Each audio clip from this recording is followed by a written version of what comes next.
Visit Sailrite.com for all your project supplies, tools, and instructions. Hi, I'm Eric Grant with Sailrite.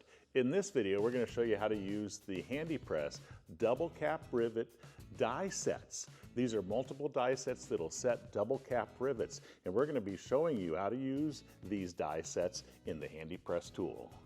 Before we get started, you need to know that the HandyPress may just be the best hand press ever made. Besides the fact that it takes almost any brand die set made for any brand hand press, it has some major advantages that other hand presses don't even come close to matching. I highly recommend you watch the demo video showing the amazing features of the HandyPress. To see it, click the link in the description or in the upper right hand corner of this video. The HandyPress double cap rivet dies will accommodate almost all sizes of double cap rivets made on the market. True, the die sets are labeled for only 7, 9, 10, and 13 millimeter, but we will show in this tutorial video how other size rivets can still be set using this set of dies. When picking your double cap rivets from Sailrite, know they come in a variety of finish colors and sizes. In general, you pick the size of the cap and the length of the post. To determine the correct post length, measure your application thickness and pick a double cap rivet that is about 2 to not more than 4 millimeters taller than the thickness. A hole must first be pre-punched in your leather application. Here we're using a rotary cutter to do so. If you have the HandyPress, you can remove the punch tube from the rotary cutter and screw it into an adapter. This is the HandyPress stitching chisel adapter set. It comes with a cutting pad that's round, but we don't need to use that because we can use the cutting board on the HandyPress. This adapter is sold separately from the HandyPress. We can screw in the punch into the adapter. This punch set is 3 millimeters or 1/8 inch. We'll slide on the HandyPress workbench and the cutting board that's included with the HandyPress, and then screw it securely in place. We'll install the adapter with that punch in the upper portion of the shaft and tighten down the thumb screw. Depress the lever of the HandyPress all the way down. Your goal is to have the cutter come in contact with the cutting board. In fact, you want it to slightly go into the cutting board, so we can lower or raise the shaft just by turning it to the right or to the left. Once the lever is pulled down and the cutter comes in contact with the cutting board, your sweet compression should be achieved. If you'd like, you can slide the workbench fore and aft and use the back fence as a guide to install the hole in your leather application exactly where you want it. To set the back fence, I like to lower the lever on the HandyPress so that the punch is just slightly above our fabric or leather application. Then I lock down the workbench. Now it's set. All we need to do is depress the lever and we have a hole that's punched perfectly in our leather application.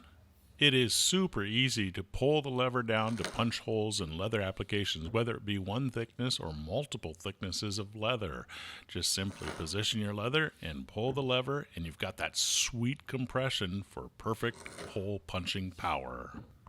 The workbench only slides so far forward, so if you'd like to get closer to the edge in your leather application, simply order the HandyPress backstop extender.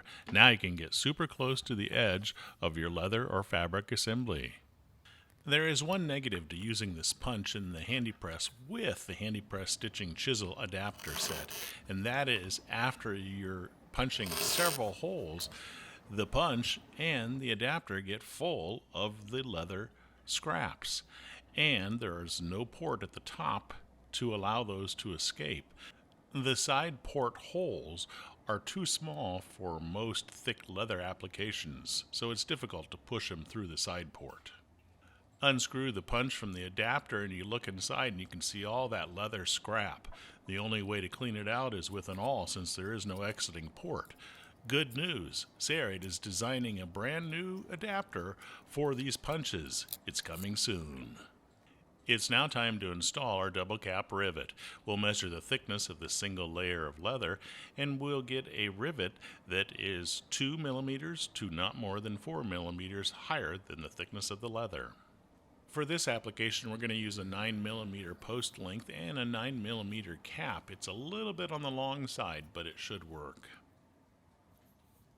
We'll find the lower die in a 9mm size and the upper die in that same 9mm size. It has a U and an L to indicate which one is which. We'll insert the upper die in the shaft and then tighten down the thumb screw to hold it in place. And then the lower die will have to have the adapter that's found typically on the side of the HandyPress. Insert the adapter in the base and then insert the die. This lower die has a plunger. That plunger should be facing up. Then tighten down the thumb screw to lock it in place. Next, we need to set for the sweet compression. To do this, take your leather assembly, whether it be one or multiple layers, and insert it between the dies and lower the lever of the tool. Your goal is to have the metal portion of the upper die and the plunger be depressed until both the lower and the upper dies come in contact with the leather assembly.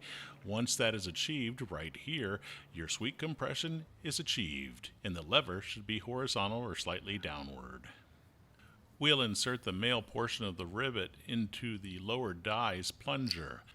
Then we'll take the cap and push it into the upper die. The rubber O-ring holds it in place, and wiggle it around to make sure it stays in place. Now take your leather assembly with the hole pre-punched and push on the plunger until the male portion of the lower rivet comes through the leather. The only difficult thing is that you have to keep this pushed down and then pull the lever of the HandyPress down to set that rivet.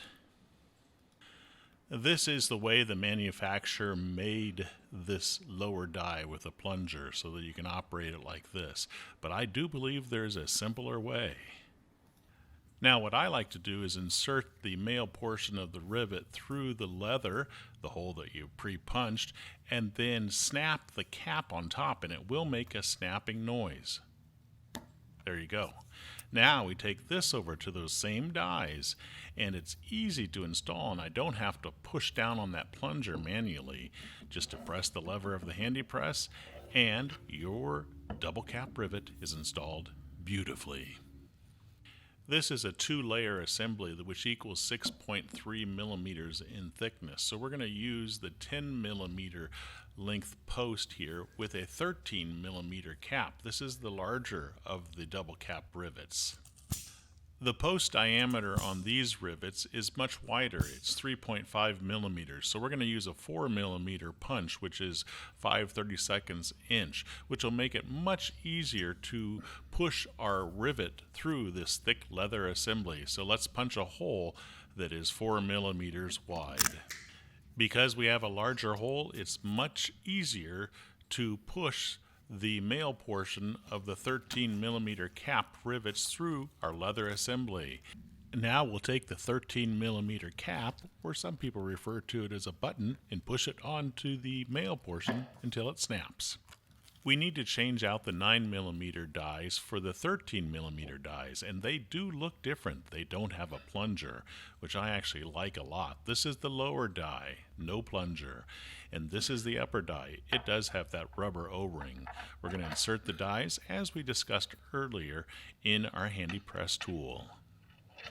Since our leather thickness has changed, we need to insert our leather and depress the lever and raise or lower the upper shaft until we have that sweet compression area we talked about earlier.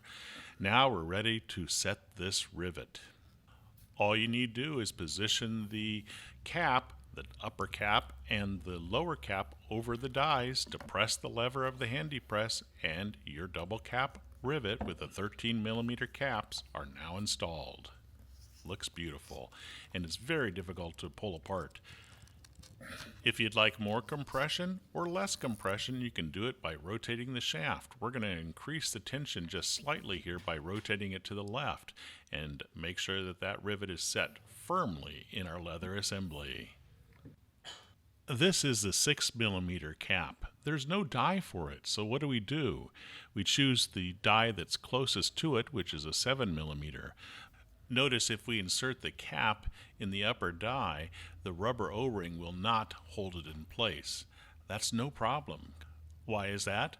Because we like to install these double cap rivets, all of them, no matter the size, by inserting the male portion through the pre-punched hole in our assembly and then pushing the cap onto the male portion until it snaps.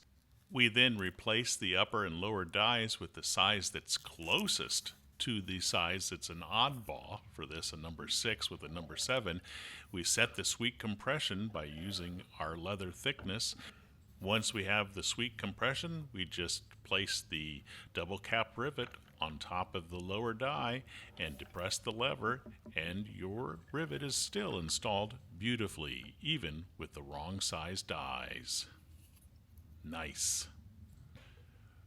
With this die set with 4 different size dies, you should be able to install any typical double cap rivet that is available on the market. The HandyPress will also work with multiple other brands and types of dies. We hope this video has been helpful. Check out our website to find out what other types and brands of dies will work with the HandyPress.